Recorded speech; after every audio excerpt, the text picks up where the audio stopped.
As a whole, social science research is used to investigate human behavior and relationships and may be conducted using several methodological approaches. Some example fields are education, sociology, anthropology, criminology, and psychology, and types of research are exploratory, descriptive, experimental, and correlational. Psychology is the scientific study of behavior, the mind, and mental processes. Using research and experimental methods, it seeks to understand the reasons for human thought, emotions, and behavior. The main purpose of psychology is to understand, predict, and change behavior and mental processes. Chapter 1. Society and Society's Groups. Sociology, the study of human society, social relationships, and the patterns of behavior that shape social life, has four theoretical perspectives, which are the various ways that social sciences can measure and solidify trends and themes across human nature and behavior. The first, symbolic interactionism theory, views society as the product of everyday interactions where people create and interpret meaning through symbols. The second, social conflict theory, sees society as shaped by inequality and power struggles between dominant and subordinate groups. The third, structural functional theory, explains society as a system of interdependent parties that work together to maintain stability and order. The final, the feminist theory, analyzes society through the lens of gender, highlighting how structures and norms create and sustain inequality between men and women. Social and cultural expectations are shared expectations and rules that guide the behavior of individuals within a society or group.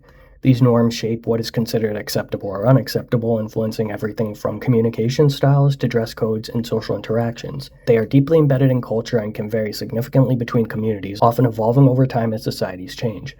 Today, at the forefront of this is gender roles, the societal expectations and norms regarding behaviors, attitudes, and activities considered appropriate for individuals based on their perceived gender. These roles are learned through socialization processes and are often reinforced by cultural, familial, educational, and media influences. The traditional gender roles are that men are breadwinners, leaders, and protectors, and that women are helpful, passive, kind, caregivers, nurturers, homemakers, and helpers. Differences to this in many societies are often met with prejudice, preconceived and usually negative judgments or attitudes towards individuals or groups based on characteristics such as race, ethnicity, gender, religion, or other social identities, involving holding stereotypes or biases against people without sufficient knowledge or understanding, often leading to discriminations or unfair treatment. At the end of the day, it is up to anticipatory socialization to help individuals take on the attitudes and behaviors of a group they want to join, making it easier to fit in and transition into a new one. It is a process by which people learn and adopt the values, behaviors, and roles of a group they aspire to join before actually becoming a part of it. Chapter 2. Culture, Changes, and Differences. A culture is a system of learned and shared elements that groups use to identify themselves and provide a framework within which to live and work. There are also different systems of cultures, such as kinship systems that organize relationships and define family roles, inheritance, and social obligations within a culture. The 5 elements of a culture are beliefs, language, norms, values, and symbols. Norms are the shared values and expectations that guide the behavior of people within a society or group. The 4 types are performance, appearance, social arrangement, and resource allocation norms. Cultural diversity enriches societies by bringing a wide range of perspectives, ideas, and experiences, fostering innovation, creativity, and problem solving. It also enhances social cohesion and mutual understanding by encouraging respect and appreciation for different traditions, beliefs, and values. It more than anything helps to challenge stereotypes, reduce prejudice, and promote equity and inclusion, creating a more just and harmonious society. This is important because group status has a direct effect on inequality. High-status groups tend to have more power, resources, and opportunities, which allows them to maintain and reinforce their privileged positions. One way in which differences are minimized is cultural diffusion, the borrowing by one society of a cultural trait belonging to another society as the result of contact between the two. There are 3 types of diffusion that can occur. Direct diffusion occurs when societies come into direct contact with one another. Indirect diffusion occurs when the culture of one society is transmitted to a second society, then through the second society to other societies. Forced diffusion, on the other hand, occurs when one cultural group overpowers another and forces their culture upon it. Cultural anthropology is a study of cultural variation among humans, examining their practices, beliefs, economies, and other cultural phenomena to understand how societies function and adapt. One key figure in the development of cultural anthropology was Franz Boas, who is considered the godfather of American anthropology due to his early work on cultural relativism and the importance of fieldwork. Similarly to cultural anthropology, symbolic anthropology explores how cultures use symbols, such as language, rituals, and art, to create and convey meanings and influence social life. The process by which individuals learn and adopt the behaviors and norms of their culture is enculturation. This process occurs through interactions with family, peers, and institutions shaping their cultural identity. In the context of human societies and cultural anthropology, adaptation is defined as the process by which a culture changes in response to environmental, social, or technological factors. These cultural changes can be to things like social structures, practices, practices, and technologies to improve the survivability of a society and its ability to thrive. A related field to cultural anthropology is ethnographic research, which aims to provide a detailed and in-depth understanding of a culture by immersing the researcher in the community through participant observation, interviews, and surveys. Participant research is important because it allows researchers to gain an insider's perspective by actively engaging in the daily life of the study community, which helps to build trust and provide deeper understandings of cultural practices and social interactions. Ethnographic examples are also significant in anthropology because they provide detailed case studies that illustrate cultural practices and social dynamics that help anthropologists compare and understand cultures and the diversity of human experiences. It is important to not be caught up in ethnocentrism, however. This is the belief that one's own culture is superior to others, which can lead to misunderstandings and conflicts between cultures, highlighting the importance of cultural relativism in anthropology. Throughout history, religion has always had an impact on culture and society. Wherever it appears, it influences moral values, social norms, and legal systems, guiding how people live, interact, and perceive the world.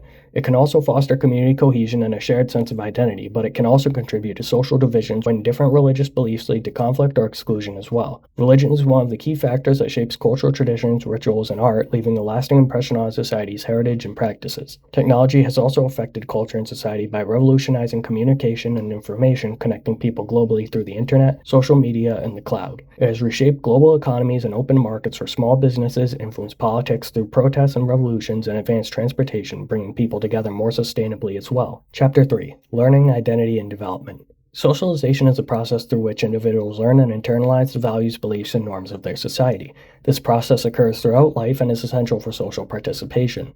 The primary agents of socialization are family, schools, peers, and media, and each plays a unique role in shaping an individual's social development and understanding of societal norms. Media influences individuals' perceptions, attitudes, and behaviors by disseminating information, shaping cultural norms, and providing role models while also reinforcing stereotypes and societal values, playing a significant role in the socialization process. A social institution is a large, organized group of people that share a common purpose or function in society. Examples of these that each serve specific societal needs include the family, education systems, religion, and government. As a social institution, the role of education is to transmit knowledge, skills, and cultural values to individuals to prepare them for participation in society. Religion's role as a social institution is to provide a set of beliefs and practices that address questions of meaning and purpose that often offer moral guidance and community, unifying individuals, offering social support, and influencing social norms and laws. Education also plays a role in social stratification, a system by which society ranks categories of people in a hierarchy based on factors like wealth, income, race, and power. By providing different opportunities based on socioeconomic status, these three components determine individuals' positions within the social hierarchy, which can lead to unequal access to resources and opportunities, influencing an individual's life chances.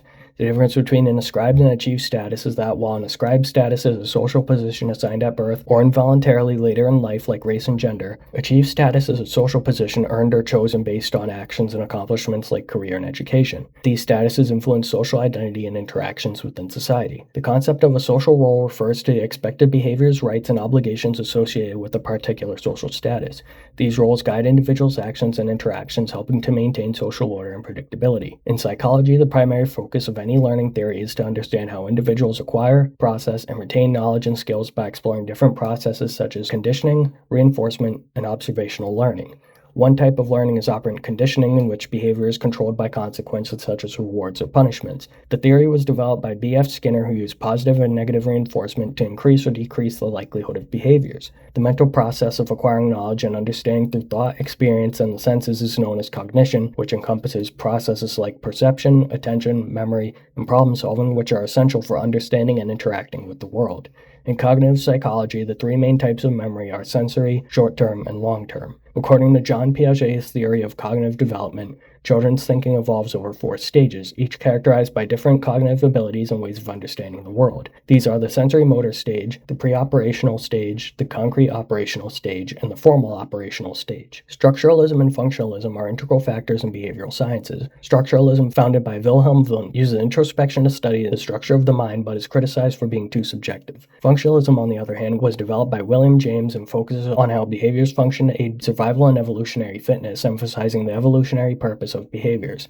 Between the two of them, the debate on nature versus nurture that dates back to ancient Greek philosophers and became more scientific in the late 1800s was exacerbated. The early 1900s even saw three new approaches to psychology itself. Gestalt psychology focused on studying how we perceive whole forms. In psychodynamic psychology, Freud and others believed the unconscious played a significant role in mental functioning. Then there's behaviorism, in which Skinner and others thought that all behaviors are conditioned. In classical conditioning, a previously neutral stimulus becomes associated with an unconditioned stimulus to elicit a conditioned response. This addition was pioneered by Ivan Pavlov. Evolutionary psychology has long tried to explain human behavior based on the beliefs that human behaviors, thoughts, and emotions are influenced by Darwin's theory of natural selection. It holds that human behavior today has been shaped and influenced by the experiences of our earliest ancestors. Specific problems that humans faced in the past are at the forefront of this theory as well, and leads it to maintain that the solutions that were favorable for survival gradually evolved into the thought patterns and behaviors of future generations. This is part of a developmental theory, which is a framework for understanding how people grow, develop, and change throughout their lives. These theories examine various stages of physical, cognitive, emotional, and social development, often from infancy through adulthood, with major theories including cognitive development, learning systems, and psychoanalytic systems of thought through which various theories on development arose. Human development is so important because it helps us to understand the physical, cognitive, and emotional changes that occur throughout a person's life. By studying these developmental stages, psychologists can better comprehend how early experiences influence behavior, personality, and mental health later in life. This knowledge is essential for designing effective interventions and supporting individuals at various life stages. The four types of human development are physical, social, behavioral, emotional, and intellectual/language. The four main components of language are phonological development, semantic development, grammatical development, and pragmatic development. According to Kohlberg's theory of moral development, people develop a concept of right and wrong through a series of stages during which changes occur as people get older and mature. The stages are obedience and punishment, self-reward, social conformity, law and order, social contracts and cultural norms, and universal and ethical principles. It is believed that personality is formed through a combination of genetic factors, environmental influences, and individual experiences. Genetics provide the underlying predispositions, while environmental factors such as family, culture, and life experiences shape how these traits are expressed. Over time, interactions between these elements lead to a development of unique patterns of thoughts, feelings, and behaviors that define an individual's personality. When it comes to identity formation, there are 10 main theories. Erik Erikson's psychosocial development theory states that identity forms through 8 life stages, with each involving a central conflict between personal needs and social expectation. James Marcia's identity status theory states that identity development is characterized into 4 statuses: diffusion, foreclosure, moratorium, and achievement, based on exploration and commitment. Henry Tajfel in his social identity theory, on the other hand, states that people define themselves partly by their group memberships, creating in-group loyalty and out-group distinctions. Then there is John Turner in the self-categorization theory that individuals shift between personal and group-based identities depending on social context. Cultural identity theory responds to this by reporting that identity is shaped by cultural background, communication, and the negotiation of belonging across cultural groups. Dan McAdams contrarily theorized with narrative identity theory that people form their sense of self by constructing life stories that give personal experiences meaning. Meanwhile, Albert Bandura took a step back with social learning theory, claiming that people learn through observation of behavior enacted by others that is later replicated by the observer. This theory is based on 4 foundational factors that influence learning: attention, retention, reproduction, and motivation.